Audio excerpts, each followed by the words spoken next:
Біз қарастыратын пішімдеу құралдарының келесі жиынтығы выравнивание, туралау құралдары деп аталады.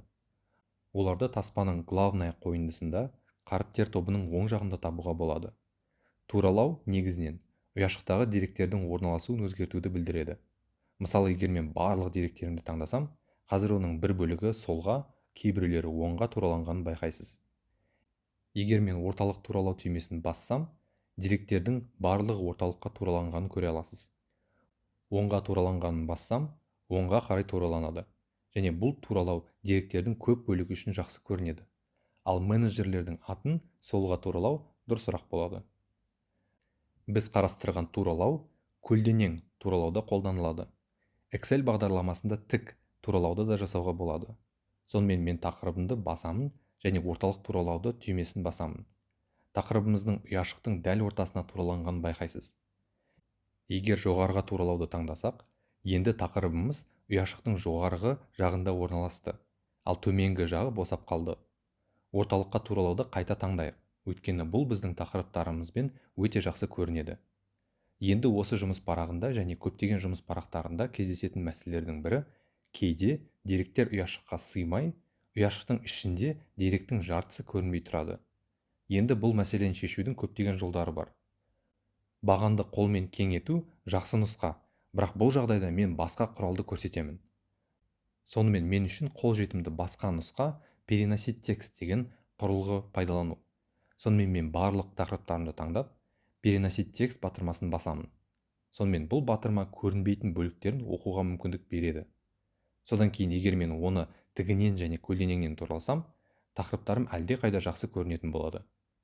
Переносить текст құралының астында объединить и поместить в центр, біріктіру және орталықтандыру деп аталатын құрылғы бар. Бұл бірнеше ұяшықтарды біріктіріп, ішіндегі мәнді ортасына орналастыруға арналған құрал. Бұл біздің тақырыбымызды жұмыс кітабымның ортасына орналастырып береді. Сонымен мен барлық ұяшықтарды таңдап, содан кейін объединить и поместить в центр құралын басып, оларды бір үлкен ұяшыққа біріктіріп, мәтінді ортаға қоямын. Керемет құрылғы. Алайда, мұнымен аздап сақ болыңыз. Таңдалып жатқан ұяшықтардың біреуінде ғана дерек бар екеніне көз жеткізгеннен соң ғана басыңыз. Әйтпесе деректерді жоғалтуыңыз мүмкін. Бұл құрылғыны деректер аймағында қолдануға тырыспаңыз. Өйткені деректер осылай бірден жоқ болып кетеді. Алайда қалай болса да сіз отменить немесе Ctrl+Z пернелерін басып, істеген нәрсені қайтара аласыз. Жақсы.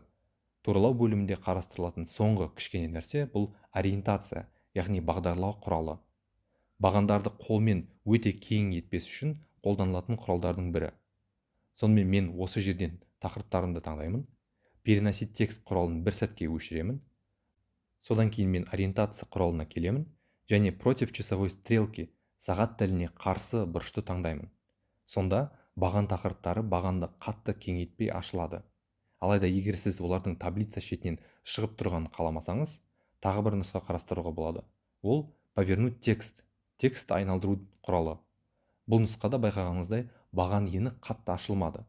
Осылай бірнеше нұсқалардың арасынан өзіңізге ұнағанын таңдап алсаңыз болады. Енді мен мұны бұрынғы қалпына келтіргім келеді. Өйткені менің ойымша бұл таблица үшін ең жақсы нұсқа. Келесі тақырыпта біз форматтау кисточкасын қарастырамыз. Енді өзіңіз бүгінгі құралдармен ойнап көріңіз.